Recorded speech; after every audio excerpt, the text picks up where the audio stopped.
From the air, our protected reserves seem to form a vast green network of ecosystems. But appearances can be deceptive. If you look more closely, you will find there are many gaps between the reserves. From the Otford-Stanwell Tops corridor in the north, the Sandon Point corridor halfway down, to the Calderwood corridor at the southern tip of the escarpment. These are the lifelines that link the reserves together, serving as wildlife corridors and nurseries to restock the reserves in the wake of major fires and urban impact. And yet, somehow, they remain unprotected, vulnerable to urban sprawl and industrial development. Thankfully, a number of dedicated community groups and hard-working individuals are doing everything possible to secure the future of these green corridors. Let's meet some of these heroes. Firstly, in the scenic township of Otford, gateway to Royal National Park.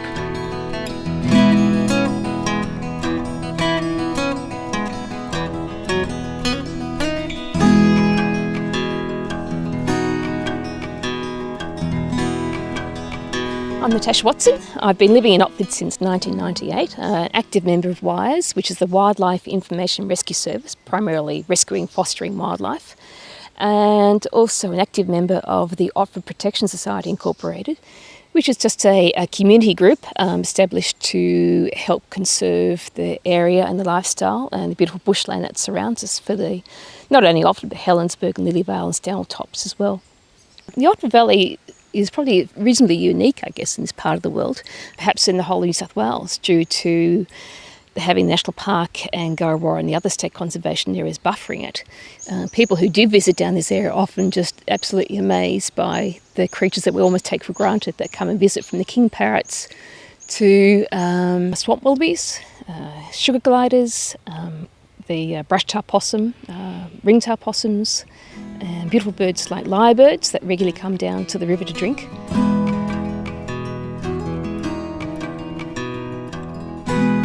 It is essential to the national park and the conservation areas around us that I guess we can keep it like a nursery.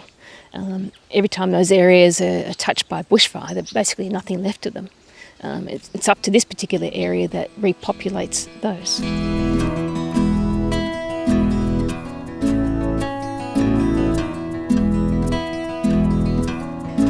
I'd like to see for the Otford-Helensburgh area in the Lilyvale, I guess, we must stop the further fragmentation, I suppose. And we need to protect the link from the Royal National Park and Illawarra and Warranora, and behind us the Illawarra Escarpment, which is also known as the Illawarra Escarpment State Conservation Area.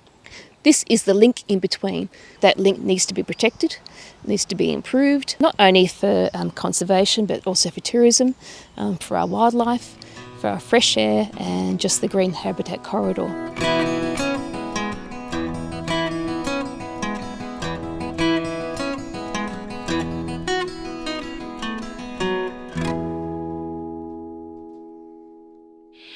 My name is June Pronk, and I represent the Illawarra Escarpment Coalition.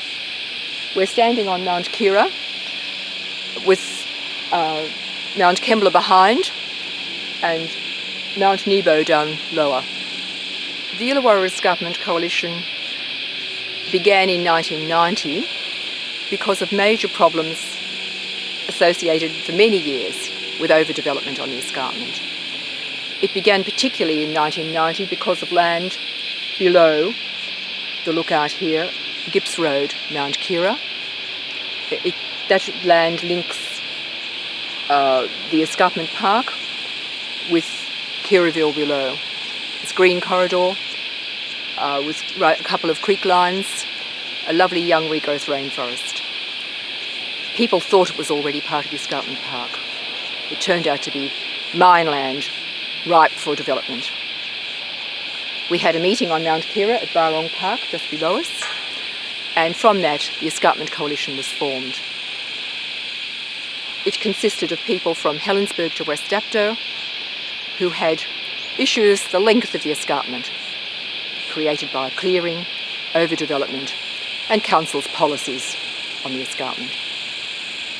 The coalition's major objective is the protection of a wildlife corridor, a major green corridor from the Royal National Park in the north to the Moreton National Park in the south, plus protection of the east-west corridors along the creek lines from the escarpment down into the floodplain below and over into the Warrenora Plateau behind. Councillors, politicians and planners have not done a lot to protect it. The escarpment has been the concern of community.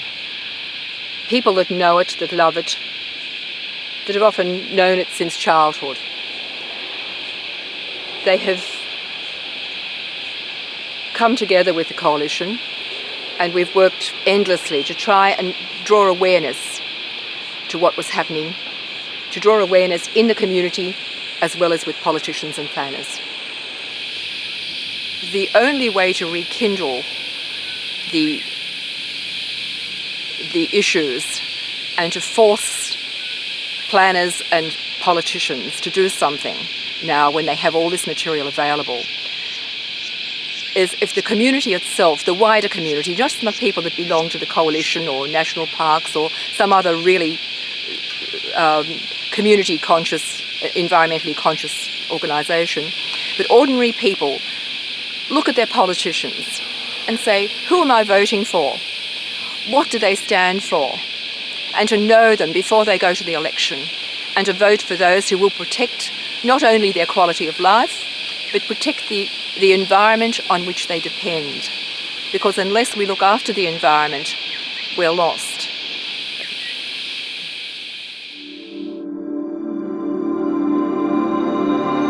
While the state conservation areas and our water catchments have fragile connections to Royal National Park, urban development is fragmenting these links between the reserves. The future challenge of governments and communities is to maintain these green corridors. Royal National Park and the surrounding reserves cannot remain viable in the long term without tapping into creative management approaches.